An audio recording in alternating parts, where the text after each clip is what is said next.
Olá, eu sou o professor Márcio Miguel e hoje vamos falar sobre a ditadura civil-militar no Brasil. Para começarmos essa história, precisamos definir o período da Guerra Fria, que seria uma disputa ideológica entre os Estados Unidos, defensor do capitalista, e a União Soviética, defensora do socialismo. A Guerra Fria é o cenário que vai ocorrer após a Segunda Guerra Mundial, que vai envolver todas as áreas: tecnologia, social, ideologia, campo militar, economia e política. O mundo vai ficar bipolarizado. E aí você pode perceber que a atuação da Guerra Fria na América vai se dar através de uma política chamada Operação Condor, que é uma campanha promovida pelos Estados Unidos de repressão política e terror de Estado, envolvendo operações de inteligência e assassinato de opositores. Esses opositores, diga-se passagem, seria um modelo socialista. Nesse caso, a Operação Condor foi uma união dos militares da América, como aqui está falando, ó, ditaduras de direita do Cone Sul, para exterminar o socialismo.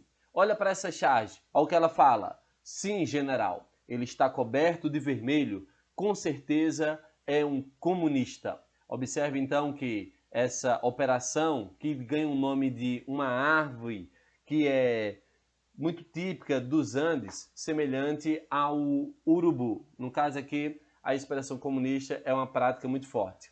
Os Estados Unidos também influenciou o Brasil através da Operação Brother Sun. Ela foi utilizada para a Marinha e a Força Aérea dos Estados Unidos ser deslocada para apoiar o golpe de Estado no Brasil em 1964. Então, você pode perceber que o principal motivo para implantar a ditadura no Brasil foi impedir que o socialismo subisse ao poder. Nesse caso, quando a gente olha para o contexto antes do golpe, que seria, no caso, o governo de João Goulart, a gente vai ter as seguintes características. Primeiro, ocorrências de greves e manifestações de políticas sociais. Aqui em Pernambuco, você pode ter como principal referência desse tema as ligas camponesas. Forte atuação no campo para lutar pelos seus direitos. Você tem alto custo de vida enfrentado pela população.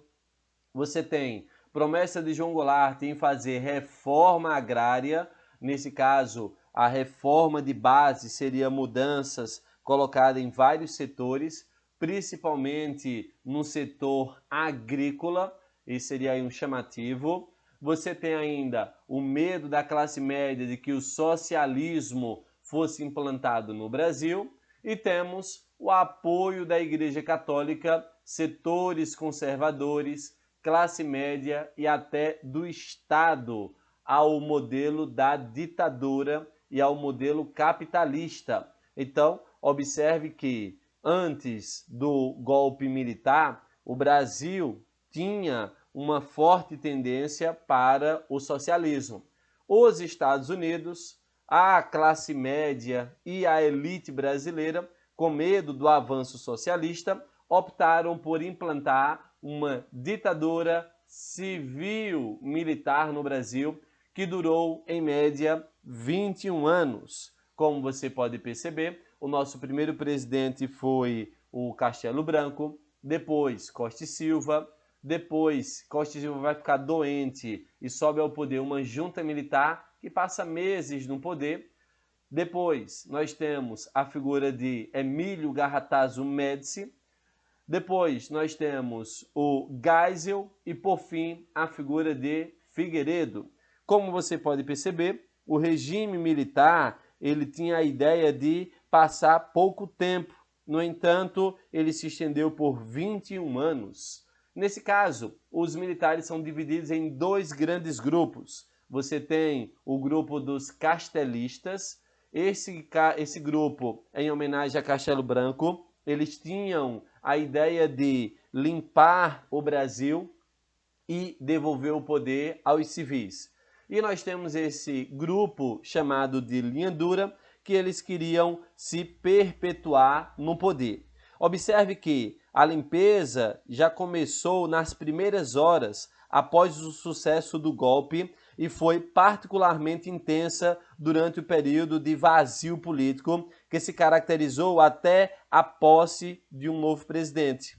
Em 10 dias, chefes militares locais agiram com quase total liberdade, investigando e prendendo sumariamente líderes políticos de esquerda, além de jornalistas, estudantes, intelectuais ou simplesmente pessoas consideradas subversivas.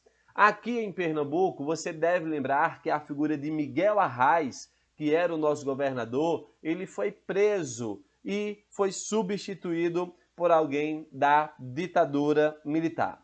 Outro ponto importante que os militares vão pontuar seria os atos institucionais. Nós teremos 17 atos institucionais. Vamos analisar os 5 primeiros. O primeiro, o AI-1, como é chamado, ele conservava a Constituição de 1946 e tem ali como ponto importante a realização de eleições indiretas para presidente da República num prazo de 2 dias a partir de sua publicação.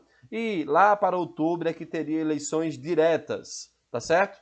O AI-2, lançado em 65, ela vai trazer como ponto principal o bipartidarismo. Neste caso, a partir de agora, o Brasil vai ter apenas 2 partidos, um chamado de Arena, conhecido como Aliança Renovadora Nacional, e o outro chamado de MDB, Movimento Democrático Brasileiro. Perceba que este ato previa o fortalecimento ainda maior do Executivo, inclusive dando ao presidente o poder de decretar o recesso do Congresso Nacional, Assembleias Estaduais e Câmara de Vereadores. Observe então que, a partir de agora, as eleições para presidente da República passaram a ser indiretas, tá certo? Então, você vai ter essa grande reformulação lançada por esse ato institucional. O próximo ato institucional, lançado em 1966, o AI-3, tem como principal característica eleição indireta para governadores e prefeito das capitais. Observe que a liberdade era cada vez menor e o jogo político eleitoral ganhava cada vez mais aspecto de farsa. Então, essa vai ser ali uma das bases principais. O AI-4, lançado em 1967, tem como principal característica uma nova Constituição para o Brasil. E, por fim, temos aí o AI-5, lançado em 68. Ela vai dar plenos poderes para o presidente e o fim das liberdades e garantias democráticas. Para a gente especificar melhor o AI-5, temos as seguintes características. Perceba, a primeira seria o executivo com poderes para fechar o Congresso Nacional. O segundo, o presidente pode cassar mandatos e direitos políticos. O terceiro, o governo ganha o poder de suspender o direito de habeas corpus. Um quarto, suspensão das garantias constitucionais. E o quinto, que é o mais importante para a gente, é o que mais é cobrado, seria uma rigorosa censura aos meios de comunicação. Então, esse tópico ela vai afetar a cultura de um modo geral. Então, artistas, teatro, música, poesia, cartazes, cinema, todos eles serão afetados pela construção do AI-5. Então, essa seria aí uma das características principais. Tanto é que muita gente chama o ato institucional número 5 de o golpe dentro do golpe. Nesse caso, observe que o AI-5 ele vai servir de divisor de águas. Antes de 68, você vai ter as manifestações pacíficas. Após 68, você vai ter a luta armada no Brasil. No caso, as manifestações pacíficas, elas poderiam vir de modelo institucional, no caso do Congresso Nacional, que era constantemente fechado, poderia ser relacionado a políticos que constantemente eles sofriam cassações, tendo aqui como principal referência a figura de Carlos Lacerda. Temos também a situação dos estudantes, que normalmente eles conseguiam fazer uma aliança entre os problemas educacionais mais problemas políticos. E agora nós temos algumas situações importantes. Observe o calabouço com a morte de Edson Luiz. Era um restaurante ligado à Universidade Federal do Rio de Janeiro por melhor qualidade de alimentação e preços mais baixos. A política foi chamada e o resultado da intervenção foi a morte do estudante Edson Luiz. Seu velório e enterro e missa foram acompanhados por milhares de estudantes, seguidos de tensão e novos choques com a polícia. Outro fato importante que nós temos seria a passeata dos 100 mil. Ora, nesse fato, você vai observar que a união dos estudantes, mais uma vez, vai levar uma série de pessoas e grupos para as manifestações. E claro, aqui você vai ter também o Congresso de Ibiúna, que foi clandestino, e nesse congresso você vai ter a prisão de 1.240 lideranças estudantis no país, enfraquecendo o movimento. Outro grupo bastante atuante seria o caso dos trabalhadores, que nós temos aí, no caso, duas grandes greves. Observe que nós temos uma greve em Osasco e outra em Contagem, nas periferias de São Paulo e Belo Horizonte. Nesse caso, as reivindicações trabalhistas se misturavam com a oposição ao regime, e nos dois casos a repressão governamental foi violenta.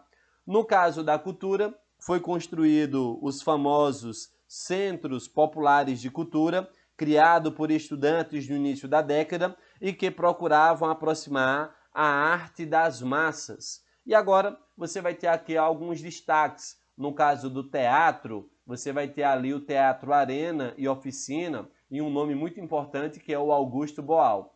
No cinema, aqui aparece uma novidade que seria uma expressão brasileira, tá? Que seria o Cinema Novo, tendo como principal representante a figura de Glauber Rocha. E no cinema, você vai perceber que ele vai se afastar dos padrões americanos e vai começar a discutir os problemas sociais e culturais brasileiros. Nesse caso, observe que o cinema ele vai ser uma grande novidade dentro desse aporte de críticas e que vai ser proibido no Brasil. No caso da música, nós temos aqui dois grandes estilos.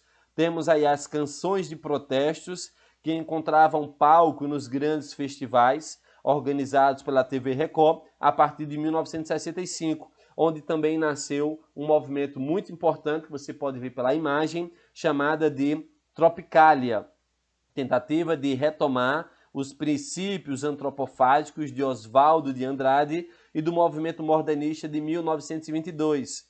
Toda essa atividade intelectual estava mesclada de política e os principais artistas acabaram sendo presos e exilados. Então observe que a MPB, a música popular brasileira, ela vai ter uma forte característica de música politizada, tendo aí como principais representantes Gilberto Gil, Caetano Veloso, Chico Buarque de Holanda, tantos outros. E aqui você vai ter em oposição a Jovem Guarda, encabeçada por Roberto Carlos, Erasmo Carlos e Vanderleia, que serão músicas consideradas alienantes para este período.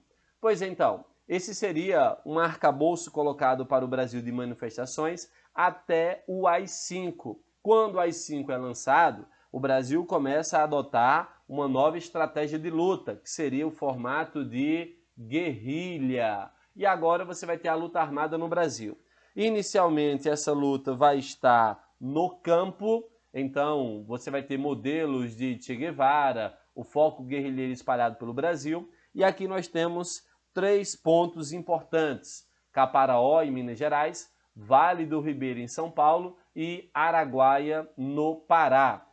No caso de virmos para a cidade, já vai seguir o modelo de Carlos Marighella, que vai ter um partido chamado Aliança Nacional, que vai trazer para a gente uma atuação de sequestro de embaixadores, roubo a banco, explosão de bombas, uma forma de atacar e desestabilizar o governo a todo custo. E perceba que o governo não ficou de mãos abanando. Você vai ter aí a chegada de governo Médici, que é considerado como os anos de chumbo. Então, olha, pelo próprio nome você já tem uma ideia de como seria esse governo, tá? Perceba, caráter autoritário, setores militares passaram a promover sequestros, torturas e assassinato de opositores à ditadura. Quer dizer que a repressão ela foi muito forte. No caso, para combater a guerrilha rural, bastava colocar o exército que conseguiu, de um modo geral, eliminar todo o foco guerrilheiro. Paraquedistas, helicópteros, militares de um modo geral. Agora, na cidade, e a questão de lutar contra a ditadura, ela vai mudar. Você vai ter aí, no caso, a busca por informações. Nesse caso, já que tratavam esses grupos como terroristas, era necessário o máximo de informações. Então, órgãos como DOI, Destacamento de Operações e Informações, CODE, Centro de Operação em Defesa Interna, e o DOPS, Departamento de Ordem Política e Social, além de outros órgãos extremamente importantes. O caso do Exército, Centro de Informação do Exército, o CENIMAR, Centro de Informação da Marinha, o CISA, Centro de Informação Social do Exército, além do próprio SNI, seria o Serviço Nacional de Informação, subordinado diretamente ao presidente. Todos esses órgãos tinham um único objetivo: combater a luta armada no Brasil. E claro, ligado a isso, o governo Médici vai lançar uma forte propaganda ditatorial. Ora, para eliminar qualquer sentimento de oposição à ditadura, o regime adotou uma propaganda agressiva, patriótica e ufanista, utilizando-se da ideia do milagre econômico, que é uma prática econômica, ligado a vencer a Copa do Mundo de 1970, ele traz slogans como esse: Brasil, ame-o ou deixe-o. Então, observe que com esses slogans, ele acaba alavancando o patriotismo e o ufanismo no Brasil. E claro, a classe média e a elite brasileira, ela fica calada porque no jogo econômico você vai ter a ideia do milagre econômico, que durou de 69 até 73. Observe, o que seria milagre econômico? Um crescimento do produto interno bruto, o PIB, com concentração de renda, em parte resultado de investimentos estrangeiros de grupos multinacionais na economia brasileira. Porém, grande parte da população não se beneficiava desse crescimento e via suas reivindicações salariais sistematicamente negadas. Pessoal, como você pode observar nesse gráfico aqui, o milagre econômico, a inflação estava estável e o forte crescimento econômico. Como você pode ver aqui, taxas de 8, taxas de 14, tá certo? Então, observe que o Brasil tinha um grande crescimento dentro desse fator. Perceba também a desigualdade de renda colocada aqui por esse gráfico abaixo, tá certo? Observe que esse gráfico, a taxa vai constantemente aumentando diante desse cenário. E claro, quando a gente olha para a classe média, ela foi ao paraíso, conseguindo atingir seus objetivos mais imediatos e mais consumistas. Nas grandes cidades do Brasil, para vocês terem uma ideia, criou-se inclusive um modo de vida da classe média. Casa própria, cheio de eletrodomésticos, o segundo automóvel da família, já que o primeiro foi adquirido na época de JK, apartamento na praia ou sítio no campo, filhos estudando em escolas particulares, ou através de cursinhos pré-vestibulares, garantindo seu ingresso em nível superior e conseguindo o diploma universitário. Então observe que a classe média vai à loucura e ao paraíso com esse rápido crescimento que ocorre. E nesse caso, esse mercado consumidor e essa geração de emprego, ela é bancada pelo que nós chamamos de obras faraônicas. Você vai ter aí como principal referência a Ponte Rio-Niterói, Hidrelétrica de Itaipu, Hidrelétrica de Tucuruí, Transamazônicas, que até hoje não foi terminada, campos de futebol. No sistema educacional foi lançado o Mobral, Movimento Brasileiro de Alfabetização, tendo como referência os projetos de Paulo Freire de alfabetização. E tudo isso chegou a desmoronar em 1973, como você pode observar aqui nesse gráfico, tá? O choque após a alta de petróleo em 1973 e, claro, a dívida externa e a inflação saem do controle. E como você pode observar, a dívida pelo valor cinza aqui, tá bom? Então deixa eu dar um destaque aqui, ó. A dívida externa brasileira, que estava ali na casa de 3,3 em 64, consegue chegar no final da ditadura em 1985 a um valor de 102 bilhões. Então observe que a dívida brasileira subiu muito durante esse período, assim como a inflação. Observe aqui nessa parte preta que a inflação acaba batendo ali a taxa de 242. E claro, a evolução do PIB, quedas drásticas, chegando a ficar negativa em algum período. Então observe esse gráfico com cuidado, que ela tem aí diversas informações importantíssimas para a gente. Pois então, quando chega essa parte de pensarmos como seria o Brasil a partir de agora, diante dessa crise econômica enorme, você vai ter um lento processo de abertura política. Quem vai subir ao poder seria o Ernesto Geisel, de 74 a 79. Observe que esse governo ele é marcado por uma revisão de política. Já fazia 10 anos que o Brasil vivia uma ditadura. O objetivo inicial, que era acabar com o socialismo, ele foi conquistado. E, a partir de agora, os caras vão pensar em um lento processo de abertura política.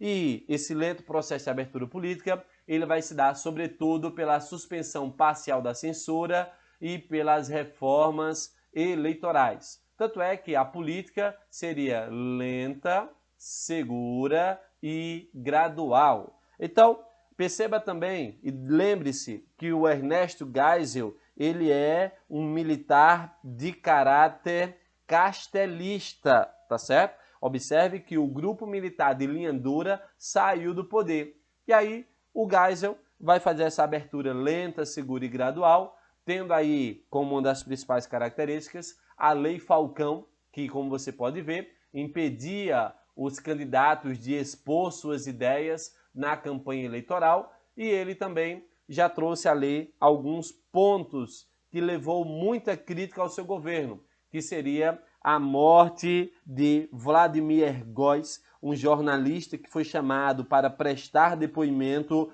junto ao DOI-CODE em São Paulo, acabou morrendo num dos quartéis do Exército. Em janeiro de 1976, em circunstâncias semelhantes, o operário Manuel Fiel Filho morreu durante interrogatório. Nos dois casos, o comando do 2º Exército em São Paulo divulgou a versão de suicídio, sem convencer a opinião pública. Tudo isso, então, serviu para que o governo fizesse essa abertura lenta, segura e gradual. E para isso, eles lançam o pacote de abril, que seria uma reformulação eleitoral, tá? Faz uma reforma no Código Eleitoral, tendo uma das principais características, chamado de senador biônico, isto é, 1/3 do Senado era indicado pelo regime militar.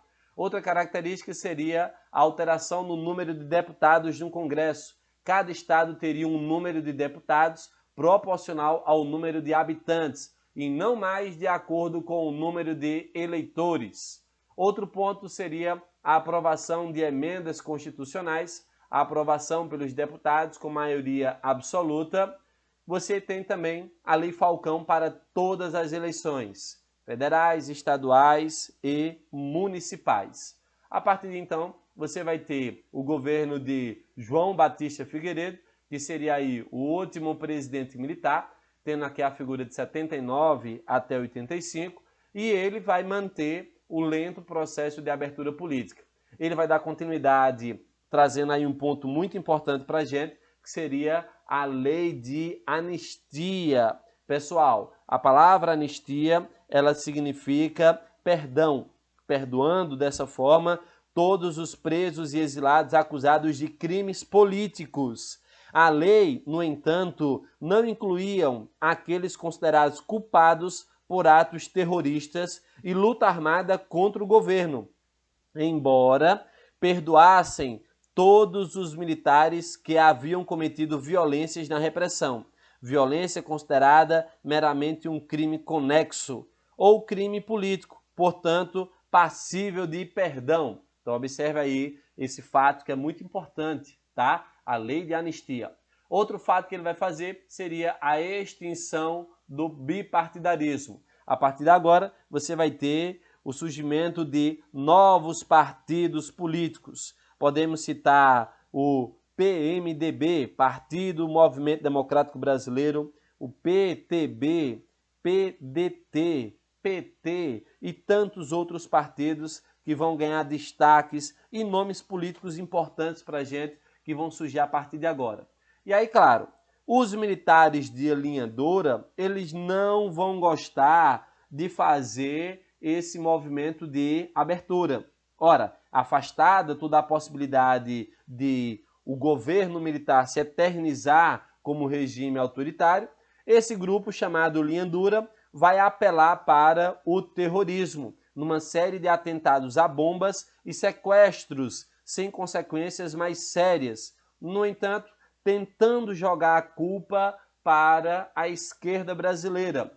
Temos como referência o atentado ao Rio Centro, era o centro de convenções da capital carioca, onde se realizava um grande festival de música. Uma das bombas atingiu a central de energia, enquanto a outra explodiu acidentalmente num carro que o transportava, matando um sargento e ferindo gravemente um oficial do Exército. O atentado fracassado causou um verdadeiro escândalo que só foi superado por aqueles provocados pela não apuração do episódio. Você ainda tem também a carta-bomba lançada para o presidente da OAB, que quem acabou morrendo foi a secretária, e temos a destruição de bancas de jornais como essa linha dura, tentando impedir a abertura política. E claro, nós teremos aí também a emenda Dante de Oliveira, que seria um deputado que vai propor que essas primeiras eleições ocorressem de modo direto. Como você pode ver, essa política, esse projeto lançado por Dante de Oliveira vai desencadear o povo ir para a rua pedir que as eleições sejam diretas, gerando aí a campanha das diretas já. O próprio nome já dá uma ideia, não é isso? Ora, queremos eleições diretas já. Esse então seria o modo de concluir a ditadura. No entanto, o projeto Dante de Oliveira foi derrotado e em 1985 você tem eleição indireta no Congresso, no qual quem vai ganhar vai ser a figura de Tancredo Neves. No entanto, ele não chega a assumir o poder, tem um problema de saúde e acaba morrendo, e o seu vice, o José Sarney, sobe ao poder, dando aí a abertura política do Brasil e, de fato, após 21 anos, um civil subindo ao poder no Brasil, mesmo que de modo indireto. Bem, pessoal, espero que tenham entendido esse período. Abraço a todos.